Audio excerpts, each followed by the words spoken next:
இந்த வீடியோ நமக்கு ஸ்பான்சர் பண்ணுறது பைமோட் ஷாப்பிங். இந்த ஆப்பில் வீட்டுக்கு தேவையான கிராசரி ஐட்டம் எல்லாமே வீட்டிலேருந்தே நீங்கள் ஆர்டர் போட்டுக்கலாம். மந்த்லி டிஸ்கவுண்ட் ப்ரைஸில் சேல் பண்ணிக்கிட்டு இருக்காங்க. ஆப்பை பற்றி தெரிஞ்சுக்கணும்னா ஆப்போட லிங்க் டிஸ்கிரிப்ஷனில் இருக்குது, மறக்காமல் செக் பண்ணி பாருங்கள். இன்றைக்கு நம்ம பார்க்க போகிற விஷயம் எக்ஸசிவ் செல்ஃப் கான்ஷியஸ்னஸ் அப்படின்னா என்னென்னா, நம்மளை பற்றி நம்ம யோசிச்சுக்கிட்டே இருக்கிறது.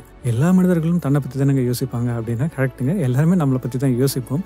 ஆனால் அது சில நேரங்களில் ஒரு பிரச்சனையாக போய் முடியும். அது எப்படி அப்படின்னு கேட்டிங்க அப்படின்னா, எல்லாரும் என்ன தான் பார்க்குறாங்க, நான் என்ன செய்கிறேன்றது இந்த உலகமே கவனிச்சுக்கிட்டே இருக்கு, நான் கீழே விழுந்தேன்னா சிரிக்கிறதுக்கு நிறைய பேர் வெயிட் பண்ணிக்கிட்டே இருக்காங்க, அதனால் நான் எல்லாருக்கும் ஏதாவது ஒரு விஷயத்தை ப்ரூவ் பண்ணியே ஆகணும், இந்த உலகத்தில் நானும் வாழறதுக்கு தகுதியானவன் தான் அப்படின்றத ப்ரூவ் பண்ணிக்கிறது தான் ரொம்ப முக்கியமான விஷயம் அப்படின்ற மாதிரி நம்ம மனசுக்குள்ளே நிறைய எண்ணங்கள் ஓடிக்கிட்டே இருக்கும். ஒரு விஷயம் கவனிச்சு பார்த்தீங்களா, இன்றைய காலகட்டத்தில் எல்லாருமே இன்ஸ்டாகிராம் ஸ்டார் ஆகிறதுக்கும் யூடியூப் ஸ்டார் ஆகிறதுக்கும் தான் யோசிச்சுக்கிட்டு இருக்காங்க. காரணம் என்ன அப்படின்னு பார்த்தீங்கன்னா, எல்லாரோட மனசுலையும் தான் ஒரு ஸ்டார் ஆனால் தான் இந்த உலகம் நம்மளை அக்செப்ட் பண்ணிக்கும், இந்த உலகம் நம்மளை அக்செப்ட் பண்ணிக்கிட்டா தான் நம்ம worthy of being a human being அப்படின்றது நிறைய பேரோட மனசில் இருக்குது. இது தப்பான விஷயமா இல்லையா அப்படின்னு யோசிச்சு பார்த்தீங்க அப்படின்னா, நம்ம ஊரில் இன்னும் அந்த அளவுக்கு ஆரம்பிக்கலைங்க. ஆனால் வெளிநாடுகளில் பார்த்தீங்கன்னா நிறைய இந்த மாதிரியான ஸ்டார்ஸ், நம்ம ஊரில் கூட சினிமா ஸ்டார்ஸ் நிறைய பேர் நிறைய இடங்களில் பிரேக் டவுன் ஆவாங்க. காரணம் என்னென்னா, ஒரு லெவலுக்கு ஒரு அந்தஸ்துக்கு வந்ததுக்கப்புறமா, இல்லை நிறைய பேர் நம்மளை பார்க்க ஆரம்பித்ததுக்கப்புறமா, பாராட்ட ஆரம்பித்ததுக்கப்புறமா வாழ்க்கையில் எல்லாமே ஸ்மூத் ஆகிடும் அப்படின்ற மாதிரியான ஹோப்ஸில் தான் எல்லாருமே வாழ்ந்துக்கிட்டு இருப்பாங்க.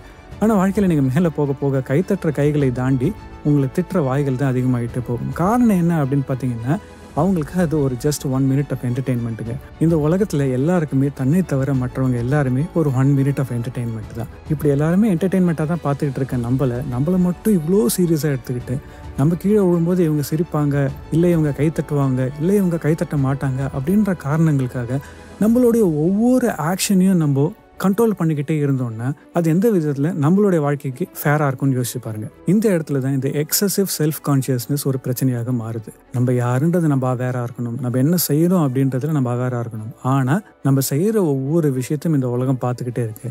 இந்த உலகம் சிரிச்சிடாமல் இருக்கிறதுக்காகவும், இந்த உலகம் பாராட்டுறதுக்காகவும் என்னோட வாழ்க்கையை நான் டெடிகேட் பண்ணிக்கிறேன் அப்படின்னு நீங்கள் யோசிச்சிட்டிங்கன்னா அதுக்கு ஒரு எண்டே கிடையாது. சரி, அப்போ நம்ம செய்கிற வேலை நல்லா இருக்கு நல்லா இல்லை அப்படின்றது எப்படிங்க நமக்கு தெரியும்? நம்ம ப்ராக்ரஸ் ஆகிட்டு தான் இருக்கோமா இல்லையா அப்படின்றது நமக்கு எப்படி தெரியும்? இதுதானே முக்கியமான கேள்வி அப்படின்னீங்கன்னா கரெக்டுங்க. உங்கள் வாழ்க்கையில் நீங்கள் செய்கிற வேலையில் நீங்கள் முன்னாடி போகிறீங்களா இல்லை அதே இடத்துல தேக்கமாக இருக்கீங்களா அப்படின்றதுக்கு நீங்கள் கம்பேர் பண்ணிக்கணுன்றதுக்கு ஒரு ஆள் தேவை தான். ஆனால் அந்த ஆள் ஏன் வேற ஒருத்தராக இருக்கணும்? அந்த ஆள் ஏன் நீங்களாவே இருக்கக்கூடாது? ஆங்கிலத்தில் ஒரு வாக்கியம் இருக்குங்க, you can only play the cards dealt to you அப்படின்றது. அதாவது என்னன்னா, ஒரு சீட்டு கட்டு விளையாட்டு விளையாடும் பொழுது நமக்கு என்ன கார்டு வருதோ அதை வச்சு தான் ஆட முடியும். மற்றவங்களுக்கு என்ன கார்டு வந்திருக்குன்னு பார்த்து நம்மளால ஆட முடியாது இல்லைங்களா? அதே மாதிரி தான் வாழ்க்கையும். ஒருத்தர் வாழ்க்கையில் 10 மார்க் எடுத்திருக்காரு அப்படின்னா அவரோட வாழ்க்கை தருணம் வேற மாதிரி இருந்திருக்கும், அவங்களோட வாழ்க்கை வாய்ப்புகள் வேற மாதிரி இருந்திருக்கும். ஆனால் நேற்றைக்கு 8 மார்க் எடுத்தேன்னா இன்னைக்கு உழைச்சி 10 மார்க் எடுக்கிறேன் அப்படின்னா அதில் 0.2 இம்ப்ரூவ்மெண்ட் இருக்கு இல்லைங்களா? ஆனால் அந்த உலகத்தோட சேர்த்து பார்க்கும்போது அவ்வளோ பெரிய விஷயமா தெரியலீங்களே அப்படின்னா, எல்லாத்துக்கும் ஒரு ஆரம்பம் வேணுங்க. நம்மள நிறைய பேர் முயற்சியே செய்யாமல் இருக்கிறதுக்கான காரணம், செஞ்சா அந்த அளவுக்கு வேலை செய்யணும், இல்லை செய்யாமலே இருந்துடலாம் அப்படின்னு நினைக்கிற ஒரு விஷயம்தான். இந்த இடத்துலையும் என்ன பிரச்சனையா ஆகுது அப்படின்னு பார்த்தீங்கன்னா, இந்த ஓவர் செல்ஃப் கான்ஷியஸாக இருக்கிறது தான். ஸோ வாழ்க்கையில் எந்த காலத்துலையுமே யாராவது நம்மளை பாராட்டிடுவாங்க, இந்த உலகம் பாராட்டிடும், அதுக்காக நான் இந்த வேலைகளை செய்ய போகிறேன் அப்படின்னு யோசிச்சிங்கன்னா டிசப்பாயின்மெண்ட் மட்டுமே தான் மிஞ்சும். உங்கள் வாழ்க்கையில நீங்கள் சந்தோஷமாக வாழறீங்க, முடிஞ்ச அளவுக்கு வேலை செய்கிறீங்க, முடிஞ்ச அளவுக்கு நீங்களே உங்களை இம்ப்ரூவ் பண்ணிக்கிறீங்க, நேற்றைக்கு நீங்கள் இருந்ததோட இன்னைக்கு பெட்டர் ஆகணும்னு நினைக்கிறீங்க, அது மட்டும் தான் உங்கள் வாழ்க்கையில் ஃப்ரூட்ஃபுல்லாக இருக்கும். ஸோ இன்றைய முக்கியமான டேக்அவே, எக்ஸசிவாக செல்ஃப் கான்ஷியஸாக இருக்கிறத விட்டுட்டு மற்றவங்களுக்கு தேவையான விஷயத்த நான் செய்கிறேன், ஆனால் எனக்கு தேவையான விஷயத்தில் நான் என்ன செய்கிறேன்றதுல மற்றவங்களோட அப்ரூவலுக்கு வெயிட் பண்ண போகிறதில்ல. எனக்கு என்ன வேணுமோ, எனக்கு என்ன சந்தோஷத்தை தருமோ, என் மனசில் எது ப்ராக்ரஸோ அதை தான் செய்ய போகிறேன் அப்படின்றத தெளிவு வந்துடுச்சுன்னா life will be much easier.